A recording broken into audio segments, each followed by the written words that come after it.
3, 2, 1. Sejam muito bem-vindas à segunda temporada do Tempo de Ser Mãe.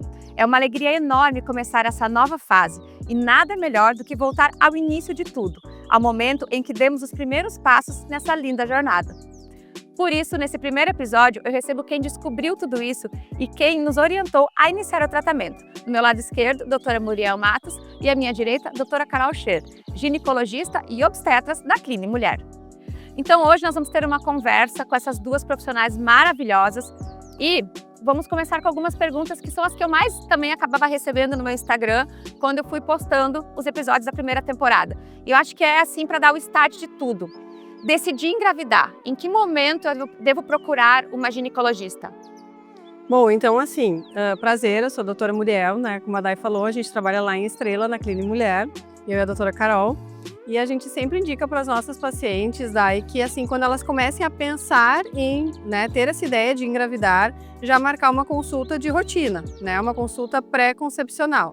Nessa consulta a gente vai já conversar sobre os hábitos dela, alimentação, atividade física dela e do parceiro também, para já ir ajustando aí alguns hábitos e fazer uns exames iniciais, básicos, assim, exame de sangue, tireoide, vitaminas, pré-câncer, talvez uma eco se tiver necessidade, para já ir fazendo uma pré-avaliação dessa paciente antes dela realmente parar o seu método que ela vinha usando.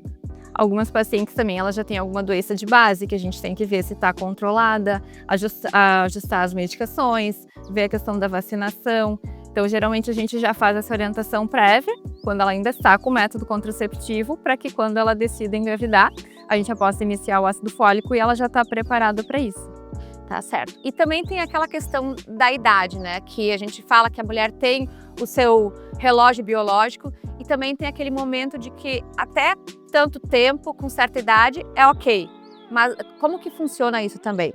Sempre tem esse fato que a mulher ela corre contra essa questão do relógio. Então, por mais que a medicina tenha avançado, a gente tem muitas novidades, muita tecnologia, os hábitos das mulheres mudaram muito, hoje as mulheres são muito mais ativas, saudáveis, enfim, mas o relógio biológico continua contando aí. O que a gente orienta?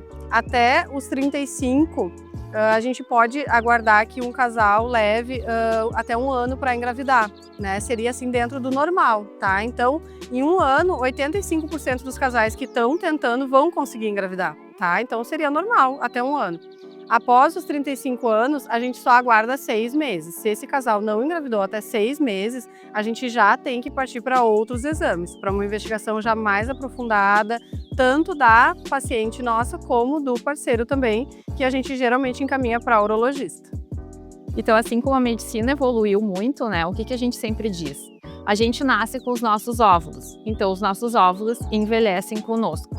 E isso é uma coisa importante porque hoje, ao mesmo tempo que a medicina evoluiu, a gente também evoluiu e, querendo ou não, a gente está postergando muito a maternidade. E isso faz com que, às vezes, os pacientes possam ter mais dificuldade porque a qualidade do óvulo já não é mais a mesma, Infelizmente, a gente não tem como prever a fertilidade da paciente.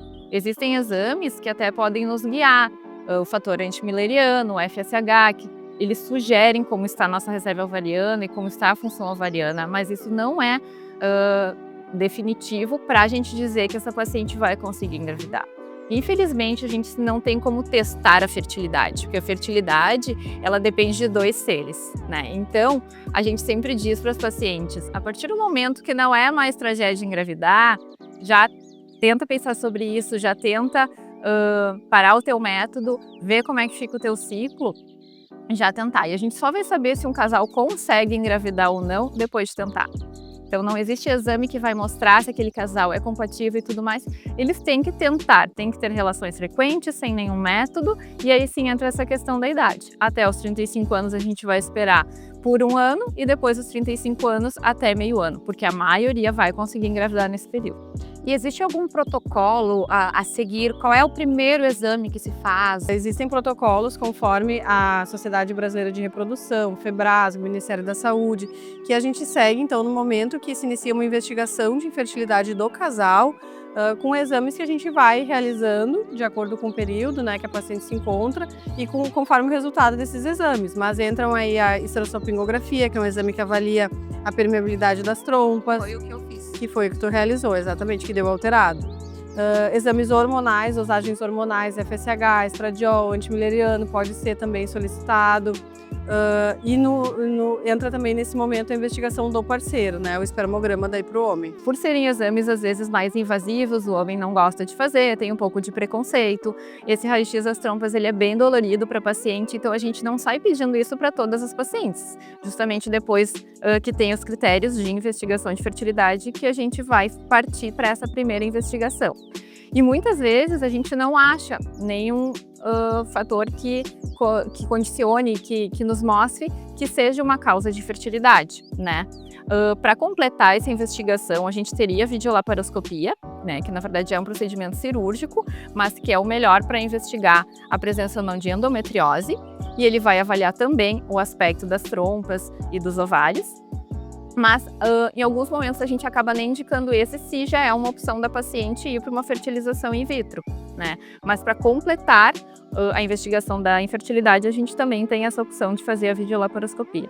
A gente sabe também que em muitos casos a mulher faz todos os exames, está tudo ok, o homem faz, né, o parceiro faz os exames e está tudo certo. E não se identifica um problema, digamos assim. O que se faz numa hora dessas? Sim, existem casos em que mesmo os exames da paciente estando todos normais, aparentemente normais, e do parceiro também, aparentemente normais, mesmo assim o casal, em 1 ano, às vezes mais tempo, não consegue engravidar, porque existe a infertilidade sem causa aparente, ou seja, a gente investiga e nos exames não aparece nenhuma alteração. Mas isso não quer dizer que está tudo bem, não quer dizer que não tem nenhum problema. Às vezes com os exames que a gente tem hoje disponíveis, com as investigações que a gente tem hoje na medicina, não ainda conseguimos descobrir uma causa, mas não quer dizer que não tem uma alteração. E acaba sendo bem prevalente, porque 30% a 40% das infertilidades são justamente sem causa aparente, né? Então a gente não poder dar para o paciente aquele porquê de não estou engravidando é bem frustrante, né? Para a gente e para a família receber isso. Porque todas querem saber por que eu não engravido, o que eu posso fazer para mudar? E às vezes tu não tem o que oferecer, tu não tem o que dizer para essa paciente, né? E uma coisa que a gente percebe também muito é que os casais que estão tentando, eles têm um preconceito de falar sobre isso, né? Eles se sentem constrangidos, eles não gostam de dividir isso com a família, muitas vezes com os amigos, e pior ainda é quando tu não tem o que dizer. Mas por que você não engravida, né? Então é uma coisa frequente, mas ao mesmo tempo bem perturbadora. Eu vejo por experiência própria, assim, quando teve a questão, a mulher disse, eu acho que vocês deveriam ir para a FIV, o mundo desabou porque, assim, era uma coisa, era um tabu, era um bicho de 7 cabeças, a gente não sabia para onde correr, a gente não ouvia falar sobre isso. E aí, a primeira coisa que eu disse, nossa, a gente não vai ter como aguentar isso sozinho, a gente vai ter que ter um suporte, né? Então aí que entra a família, que entra os amigos também, então... É claro que tem muitos casais, a gente respeita, querem guardar isso para si, mas por experiência própria, eu acho que assim, se tu tiver pelo menos uma pessoa para tu poder contar, desabafar, que não seja o teu parceiro, porque eu vejo assim, a gente chegava às vezes exausto do trabalho, ou cansados de mais uma frustração no tratamento, a gente não queria falar só nós dois sobre isso, até porque a gente já estava estressado com tudo isso, então era bom ter uma amiga, um amigo, assim, para conversar, para trocar essa ideia, tipo assim, e às vezes até mudar os ares, né? Sim. Ter um e agora, né, Dai, que tu já fez parte, assim, desse processo, né? Mesmo que a tua gestação não foi através da fertilização, mas que tu já entrou nesse mundo, assim, da fertilização, conheceu todo esse processo, tu acaba conhecendo vários casais que passaram por isso. E é muito comum. Exatamente, só que é bem o que a doutora Carol falou, né? Muita gente não comenta, tem esse tabu, não divide, às vezes sofre sozinho, né, ali o casal, por ser um assunto ainda delicado em algumas famílias, assim, né? E ao mesmo tempo, depois que os casais passam por isso, eles veem que deveriam ter falado antes, né? Que às vezes se arrependem de não ter se aberto antes. Então eu acho que se a gente puder levar isso para os pacientes, né, para os casais que estão passando, né, por isso, geralmente quando eles desabafam com outras pessoas que conseguem conversar, às vezes buscar ajuda até de um profissional, né? Enfim, psicólogo, psiquiatra, para dividir essa angústia, que a gente sabe que é muito angustiante, eu acho que faz muita diferença. A gente, foi muito legal, assim, tu tocou no assunto de psicólogo, eu acho que ter essa terapia para nos ajudar, para nos auxiliar, porque não dá para, a gente fica tão bitolado, tão focado nisso, que a gente esquece, parece, do resto do mundo. Então, claro que o médico, a nossa ginecologista vai estar ali nos apoiando, nos dando as dicas do que dá, mas às vezes é importante, além disso, ter esse lado da terapia, para nos acalmar, para nos fazer enxergar as coisas com mais clareza e não entrar em desespero, porque quanto mais tu ficar só pensando nisso, quanto mais tu te desesperar em função disso, mais difícil vai ser, né? Porque é um tratamento com hormônios, é medicina, mas tem muito do psicológico também, né? É bem desgastante. A gente vê que a maioria dos casais que passa por isso é uma batalha, né? E feliz de quem consegue depois ter o sucesso, porque é bem desgastante, um processo que é longo, geralmente. E o que a gente quer também é sempre que adquira o sucesso no final, né? Sim. Mas isso não tem como a gente prometer. A gente ficou 1 ano e meio, só que como a gente emendou uma coisa na outra, pareceu 10, assim. Então, parecia eternamente, a gente tratava há muito tempo, a gente realmente viveu muito isso. E aí as pessoas me perguntavam, vocês brigavam muito nessa época? Não dá pra dizer que não, né? A mulher fica com os hormônios à flor da pele. Por mais que nem no meu caso, o Diego é muito parceiro, ele entende, ele respira fundo, pensa. Em alguns momentos, Sim. as faíscas saem, e é normal, não tem que também se culpar, faz parte do processo, e por isso que é importante ter esse acompanhamento, talvez então, de uma psicóloga, de uma terapeuta, e, como eu falei, ter uma base de amigos, de familiares, para tu poder desabafar, colocar isso para fora, e conseguir viver a tua vida da forma mais natural possível, apesar de estar num tratamento que é desgastante e que a gente tem que se dedicar tanto, né? Outra coisa bem importante que tu comentou agora é a participação do Diego, né? Do parceiro, né? Nesse caso, assim, ou da parceira, enfim, que às vezes a gente tem, né, relações homoafetivas, enfim, que usam da fertilização para ter bebês. A participação dos dois, né? Do casal. Porque a gente vê muito, é histórico, assim, né? Da mulher, a mulher investigar, a mulher tratar, a mulher ir atrás, né? Geralmente a culpa cai sobre a mulher, né? A mulher é infértil, a mulher, né, tem algum problema, né? Que não consegue engravidar. E a gente sabe que não, que é praticamente 50-50, né? Também tem as causas masculinas que também impactam, né, na fertilidade. E mesmo quando o fator é feminino, né, o envolvimento do parceiro, de acompanhar exames, de entender que esse período vai ser delicado, vai ser estressante, são datas a cumprir, medicações que têm que ser feitas em tal prazo, exames que têm que ser feitos em tal dia, né? Isso assim gera uma sobrecarga na mulher especificamente que está fazendo o tratamento muito grande. Então o parceiro ter essa noção desse acompanhamento e estar junto, estar ao lado, né? Mesmo saindo faíscas às vezes, faz parte. Mas essa presença junto, a gente vê, assim, às vezes que tem parceiros que têm preconceito com a fertilização ou não se envolvem, né, nesse processo todo, assim, na própria gestação, né? Sim. Junto com a paciente. E o que é importante também, que geralmente quando tu já entra nessa investigação do casal, né, que tu já tem o diagnóstico de infertilidade, que o marido também vai fazer uma consulta, né, porque a gente sabe que as mulheres se cuidam mais. A gente sai do pediatra direto pro ginecologista, o homem sai do pediatra e fica perdido no mundo, geralmente não faz acompanhamento, não se cuidam, não. Então, assim, fazer uma consulta com o urologista, né, marcar, fazer um exame físico, fazer exames também é importante. E até para eles se sentirem mais participantes dessa fase, porque o filho sempre é do casal, né? Então, não dá para, que nem a doutora Muriel falou, sobrecarregar a mulher, né? É um processo do casal que tem que estar junto, enfim, com a família, com os amigos, com esse apoio. A gente fala muito de infertilidade, mas pelo menos eu entendi, se eu estiver errado, vocês me corrijam. Mas assim, a infertilidade é quando o casal está com dificuldade de engravidar. E quando ele é estéril, é que não tem chances, ou o estéril também tem alguma chance de conseguir engravidar? Na verdade, assim, a infertilidade, a gente tem esse diagnóstico, né? Depois de 1 ano de tentativas, sem sucesso, sem método contraceptivo, com relações frequentes, né? O que a gente vê, às vezes, que a gente acha engraçado, é até, assim, a questão da paciente ter um marido que viaja muito. E eles não se encontraram no período fértil. Bom, daí a gente não é tem infertilidade, né? Não é infertilidade, às vezes é falta de relação no período encontrar certo. no período certo, né? Que é, inclusive, outra coisa que a gente geralmente orienta as pacientes na consulta lá de pré-concepção, baixa o aplicativo, para controlar teu ciclo, porque é uma coisa que as pacientes às vezes não sabem mais prestar atenção no seu corpo. Sim. E geralmente quando para prestar atenção no corpo, vai saber o período fértil, que é justamente que tem que ter relação quando tá ovulando e tudo mais. Então, a partir do momento que tu tem esse diagnóstico de infertilidade e que tu vai fazer a investigação, muitos casais podem descobrir justamente serem estéreis.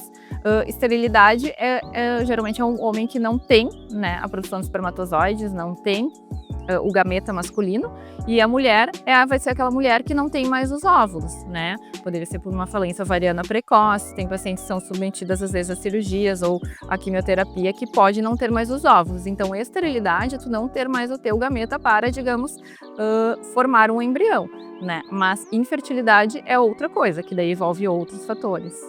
Falou em quimioterapia, eu acho também interessante, uma paciente foi diagnosticada ou passou por um processo de câncer, onde teve quimioterapia e tudo mais. Claro que a gente sabe que a dificuldade para engravidar vai ser maior, mas como que é indicado, como proceder numa hora dessas, assim, tanto o caso de que acabei de descobrir que tenho câncer, o que eu faço agora? Ou passei por um tratamento de quimioterapia, mas tenho esse sonho de ser mãe. Esses protocolos, assim, de câncer, geralmente eles são acompanhados com os serviços de oncologia, né? Geralmente eles têm, assim, um tempo que os oncologistas, enfim, recomendam que essa paciente não engravide, né? Após a quimio, após a rádio, enfim. E elas têm essa liberação, então, depois de um tempo daí do tratamento, para poder gestar de novo. E justamente os colegas, geralmente nesses casos de pacientes em idade reprodutiva, acabam aconselhando ela a procurar uma clínica, né, congelar, no caso. para fazer o congelamento de óvulos, né? Isso é outra coisa que a gente acaba também indicando para aquelas pacientes que já têm uma certa idade, né, e não tem um parceiro, ou tem alguma Não coisa... tem previsão. Não tem uma previsibilidade ainda de engravidar, porque isso acaba dando uma certa liberdade para a mulher, né? O ruim são justamente as medicações, o custo e tudo mais, mas é uma opção que os pacientes têm, que podem congelar os seus óvulos e depois passar por uma fertilização quando aquele fator que não está permitindo ela engravidar naquele momento se resolverem, né? Outra questão também, eu vejo assim que algumas pessoas, engravidei agora, vou tomar ácido fólico e é isso, vou curtir minha gestação.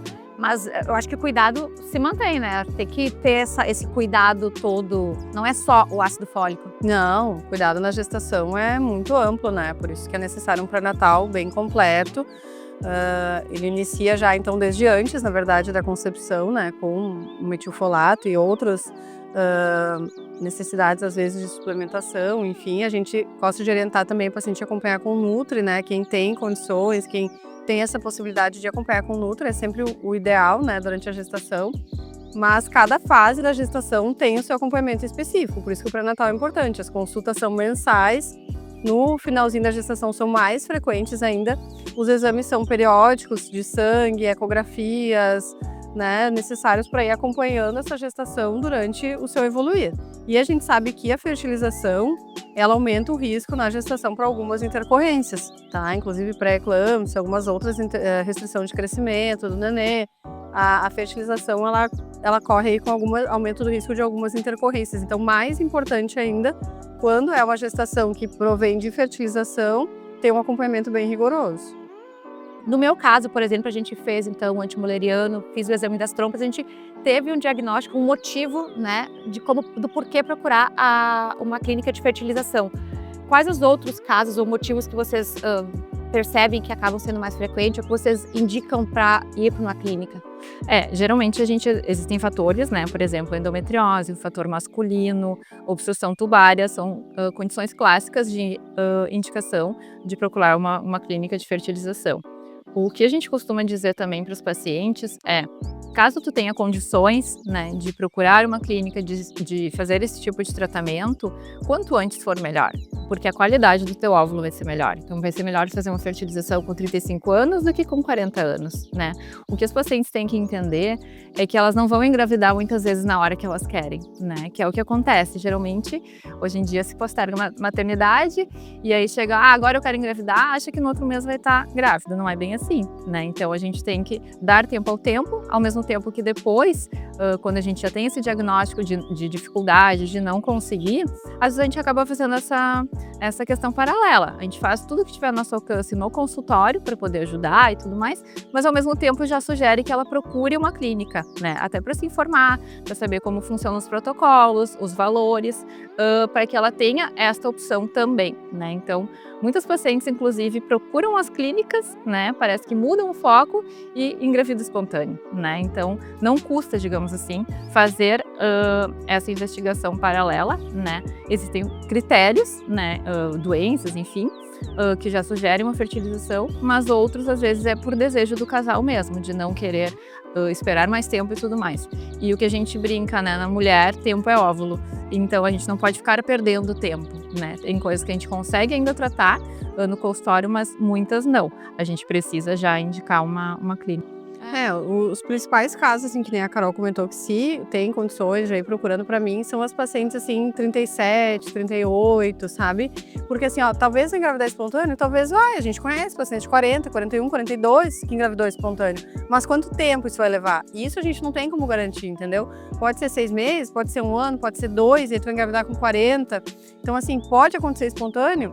Pode, mas se tu tem condições de procurar a clínica, já fazer o tratamento que vai ser mais rápido, com certeza. E além disso, na fertilização a gente tem a possibilidade de fazer o teste genético pré-implantacional.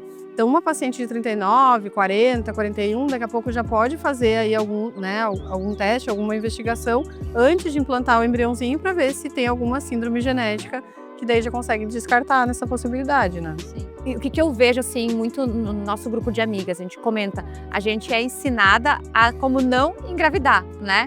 E aí eu acho que ainda se sente, né, falta disso, das pessoas explicarem para as pessoas, faz isso, já cuida da alimentação, já pensa nisso aqui que é importante para o teu útero estar melhor, para o teu endométrio estar, né, na espessura correta. Então, o que a gente também poderia ter um pouco mais de informação, né? Que é uma pena, e que nem quando aconteceu com a gente, que nem eu falei, né? Nossa, e agora? O que é endométrio? Exato, o que é endométrio? O que é isso? Onde fica?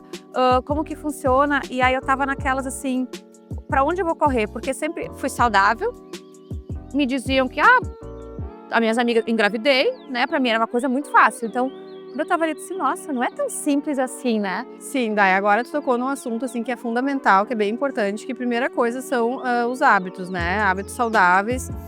Então, tanto para o homem quanto para a mulher, hoje em dia os estudos mostram que para o homem também a qualidade do espermatozoide também piora com alimentação muito gordurosa, bebida alcoólica, tabagismo. Na mulher, a obesidade é uma causa importante de infertilidade, de anovulação, ovário policístico, enfim, a obesidade gera tudo isso, né? Então, assim, entrar numa rotina de atividade física, alimentação saudável, isso também faz parte de um preparo para a gestação, né? E além disso, que muitas mulheres não sabem, como a doutora Carol já tinha comentado, sobre o seu ciclo menstrual. Então, naquela consulta pré-concepcional que a gente orienta ainda quando a paciente ainda está com o seu anticoncepcional, ainda está com o seu DIU, ainda está, né, com o seu método anticoncepcional, que ela vai parar esse método e como que vai ser, porque às vezes usou o anti por 10, 15 anos e nem sabe que a ovulação pode ter muita dor, que existe, né, tensão pré-menstrual, período de ovulação, que aumenta ali a secreção, o muco, a libido, cuidar no aplicativo ali o ciclo para conhecer, né, o seu corpo, perceber os sinais, claro, não vai ter como ver o seu endométrio, mas vai perceber sinais do corpo que está ovulando, está no período fértil, né, para aumentar as chances, então, de uma gestação espontânea. E o que a gente acha também importante, que a mulher a gente acaba fazendo muito, e também por ser mãe já, é questionar as pacientes, né? Então, chegam às vezes as pacientes 30 a mais, né? Que eu brinco que chegam com 30 anos, parece que às vezes a fertilidade, a vontade, o desejo materno começa a bater na porta, e tem algumas que não têm esse desejo, mas a gente tem que lembrar que existe uma fase da nossa vida que a gente pode ser mãe, né? E depois pode ser que passou e já não vai mais ter muito o que a gente possa fazer. Então, lembrar a paciente de pensar nisso, de discutir com o seu parceiro, de cogitar a possibilidade, né? Porque a gente sugere para quem tem esse desejo de maternidade, começar a tentar ter o bebê antes dos 35 anos, justamente para não chegar na fase crítica, às vezes, de até um tratamento não ter tanto sucesso, né? Então, ir pensando no assunto é importante, né? Discutir e tudo mais. E depois, daí entramos todo esse protocolo que a gente falou, caso não consiga, né? E para as pacientes que estão nessa fase 30 mais, entre os 30 e os 35, e que falam, não tenho previsão, não tenho parceiro, ou estou começando agora um curso, não quero, a gente já fala sobre o congelamento de óvulos, né? E eu me surpreendo, assim, ao ver no consultório como as pacientes, às vezes, nunca ouviram falar, não sabem, e é a nossa função como ginecologista falar essa possibilidade, para a paciente saber que sim, é um investimento caro, mas vai te dar segurança, vai te dar tranquilidade de tu pensar depois com calma quando que tu vai querer ter, se tu vai querer ter, né? E que existe essa possibilidade, então, dela congelar os óvulos enquanto eles ainda são jovens, a idade dela, para depois poder utilizar posteriormente aí numa gestação. E existe esse tratamento de fertilização pelo SUS? Você sabe me dizer como que funcionaria se alguém não tem condições, mas quer muito? Sim, existem esses serviços pelo SUS, né? A referência é Porto Alegre, no caso, mas é uma fila com certeza bem ampla aí, que a paciente tem que ter um diagnóstico bem claro da infertilidade, tem que ser um caso mais grave, assim, de endometriose, obstrução tubar, enfim, um caso bem crítico para ela ser então encaminhada para esse serviço, porque em Porto Alegre tem os serviços de residência médica que acabam ajudando essas pacientes dessa forma pelo SUS, mas a fila é grande porque acaba sendo o estado inteiro referenciado para lá, né? E uma coisa que a gente indica também bastante, que as pacientes desconhecem, é a questão de doação de óvulos, né? Então, tem algumas pacientes que desejam engravidar, mas não têm recursos financeiros para isso, mas são pacientes saudáveis e tudo mais. Então, geralmente, essas clínicas, a maioria das clínicas de fertilização recebe pacientes com 35 anos ou menos, né? Que são candidatos, digamos, aí para uma fertilização. Essa paciente acaba fazendo o seu estímulo hormonal e depois ela doa metade, geralmente, dos óvulos que gerou. Então, posteriormente, ela vai fecundar, né, com o espermatozoide do seu marido e vai seguir o processo. E a doadora dos óvulos vai arcar com esse custo, né? Então, é uma coisa que também a gente acaba indicando muito. A gente já teve várias pacientes que passaram por esse processo e elas se sentem gratas e tudo mais por ter conseguido ajudar outro casal, né? Porque, infelizmente, tem pacientes que não têm óvulos e não existe a compra de óvulos, né? Então, é uma forma também de ajudar, delas procurarem as clínicas, e isso tudo impacta na idade, né? Que geralmente tem que ser pacientes mais novas que podem fazer essa doação de óvulos. E para encerrar, então eu quero agora, eu acho que pega um pouco do emocional, mas assim, eu vejo por mim. A gente sabe que a nossa ginecologista, que depois a gente sonha que seja a nossa obstetra, ela acaba sendo um pouco psicóloga, né? Então ela tem que ouvir, ela tem que aconselhar, ela acaba fazendo isso. E para vocês, como é que é, assim, receber uma paciente depois que passa por todo esse processo de fertilização, que se frustrou, que ficou triste, e consegue mandar para vocês uma mensagem, chega lá e diz, ó, tô positivo, tô grávida, vamos lá, sabe? Agora tu vai ser a minha obstetra. Eu sempre digo assim, a gente mudou totalmente, né? Tanto eu quanto a mulher, depois de sermos mãe. Porque é um sentimento que tu não tem como explicar, né? Teu serzinho ainda tá no forninho, mas depois que nascer tu vai nos entender. Ter um pedaço teu fora do corpo é uma coisa inexplicável, né? E a gente diz para os pacientes que a partir do momento que tu decidiu engravidar, tu perdeu o controle da vida. Porque tu não sabe se tu vai engravidar, quando tu vai engravidar, se vai ser um aborto ou não, se vai evoluir a gestação ou não, como vai ser a gestação, como vai nascer esse nenê, né? Que tu já tá chegando nessa fase e para nós é uma bola de cristal, ninguém sabe. E muito menos como vai ser a criança, né? Então, o casal, ele cria muitas expectativas. E, infelizmente, a gente não tem como prever. Qualquer coisa que dê errado nesse processo é tragédia, né? Então, casais que não conseguem engravidar, infertilidade é uma coisa muito ruim. Casais que perdem uma gestação, que tem um aborto, né, que mais como no primeiro trimestre, é muito triste. Qualquer mãe e bebê que tiveram alguma intercorrência no pré-natal é muito triste, no nascimento também, e qualquer criança com problema é muito triste. Ninguém está preparado para as coisas não darem certo, né? Mas o que a gente diz é que tudo que está ao nosso alcance, a gente faz, e a gente quer que as pacientes façam o que está ao alcance delas. E isso, na maioria das vezes, vai dar sucesso, vai dar tudo certo, a gente vai conseguir chegar no auge, né? Ser obstetras nos permite estar nesse momento maravilhoso, né? Que é a gestação de uma paciente, que é o momento do nascimento, é praticamente impossível de descrever. Eu acho que é só sentindo na pele. E a gente é muito grata, né, por ter escolhido essa especialidade, a gente se sente super empático com as pacientes, a gente muito se coloca no lugar delas, Eu ia né? dizer, como é importante ter essa coisa de o santo bateu, né? De se identificar com a sua Sim. ginecologista, com a sua obstetra. Falo por mim, se a mulher ficou sabendo antes do Diego, então assim, Exatamente. é muito importante tu te sentir à vontade e segura, né, com a pessoa que tu escolheu. Assim, né, Dai, que nem a Carol comentou, assim, fazer parte desse momento, claro, a chegada é para nós, assim, né, o nascimento para nós é o ápice, assim, o auge do nosso trabalho, do comprometimento da paciente também. Mas, assim, fazer parte de todo esse processo na vida de uma família é um significado, assim, muito grande para nós, né? Várias vezes a gente brinca, assim, né, que a obstetrícia, ela é muito cansativa, ela é muito desgastante, ela exige bastante. A gente fala, vamos largar a obstetrícia, Carol. Mas a gente não consegue porque é apaixonante, isso é o que a gente gosta de fazer. Envolve muita responsabilidade, acho que as pacientes, assim, nem sonham, mas a gente se preocupa 100% do tempo com as pacientes, a gente fala muito sobre as pacientes, sobre os casos, então isso, assim, ocupa demais o nosso pensamento, né, como é que vai ser o desfecho, como é que vai ser aquele caso, então a gente também se envolve muito com a família, né, e viver aquele momento ali da entrega, do parto, do nascimento, né, do bebê é indescritível, assim, a gente não tem como explicar esse momento, né, só vivendo logo tu vai viver para te saber também. Claro que depois de ser mãe isso ainda tem outro significado, porque a gente valoriza de outra forma, depois que eu tive meus partos ainda foi com a Carol, né, então a gente nunca esquece, assim, né? Tu lembra tudo que tu fez naquele dia, tu vai lembrar cada passo que tu deu naquele dia do parto até a chegada do Benjamin. E é uma experiência única, assim, na vida só vivendo para saber a maternidade. A gente tem a possibilidade de viver essa experiência quase todos os dias através das pacientes. E claro que o nosso objetivo sempre é um desfecho feliz, né? Entregar a mãe e o bebê saudáveis. Existem intercorrências? Existem, né? Algumas são previsíveis, outras são, né, inevitáveis. A gente vai estar lá para lidar da melhor forma possível, né? Dentro do que a gente tem de possibilidades, mas intercorrências acontecem, né? E a gente vai, né? A gente trabalha dessa forma para tentar fazer o melhor possível sempre, dar o nosso melhor. Ai, coisa boa. Feliz de quem tem. Eu falo por você, a Muriel, mas eu sei dessas pacientes o quanto também são gratas e o quanto gostam de estar contigo e da energia que tem.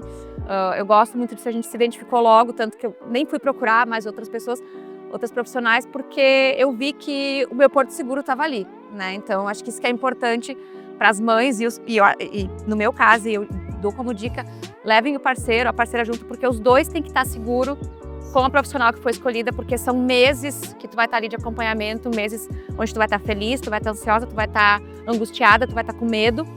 E tem que ser alguém que tenha essa paciência, essa empatia de lidar com as pessoas, principalmente quando são pais de primeira viagem, onde tudo é novidade, né? E a gente sempre diz que cada filho é um filho, né? Então, assim, também as pacientes que acabam depois já tendo o primeiro bebê conosco querem voltar e a gente se apega, né, àquele médico e tudo mais. E a gente se apega às pacientes também. Então, a gente acaba criando esse vínculo que acaba sendo por sempre, né? Porque é justamente essa questão de confiança e tudo mais que a gente desenvolve. Certo. Gurias, eu chamo de gurias porque eu já me sinto amiga, tá tudo certo. Muito obrigada por terem aceito. Eu sei que é um desafio vir aqui falar e é uma coisa que não tá no dia a dia de vocês, mas eu sabia que ia ser maravilhoso, que ia ter muito a agregar em quem tá nos assistindo. E agora se preparem, porque vocês vão ganhar mais pacientes, arrumem essa agenda. Trabalhe, acho, da meia-noite às 6 também. A nossa secretária Camila Quilute. É que além de obstetras, nós somos mães. Né? A gente tem prioriza muito isso também. Com certeza. Obrigada de todo o meu Obrigada. coração por terem vindo, por terem aceito o convite, por estarem aqui comigo para a gente poder ajudar mais casais e trazer mais esperança e felicidade para as famílias. É isso aí, muito obrigada pelo convite. Né, Dai, teu convite também. Com certeza a tua história. E além disso, assim, tu relatar a tua história, que é aquilo que a gente estava falando, que muitas pessoas não comentam. Então, tu abrir a tua casa, abrir a tua história para outros casais, outras pessoas, vai ajudar, assim, muitas mulheres aí, casais em tratamento. Esse é o intuito. Gente, obrigada por estarem conosco até agora. Nos vemos em breve. Beijos, tchau. Cuidado dos mosquitos e dos erros. 3, 2, 1. Sejam muito bem-vindas a Não. Aqui do meu lado esquerdo, Muriel Matos. E do lado esquerdo... E aqui do meu lado direito, a doutora Carol Schwer. Errei. E são exatamente isso, é um passo a passo. Esse vai pros erros de gravações. Entrou na minha boca.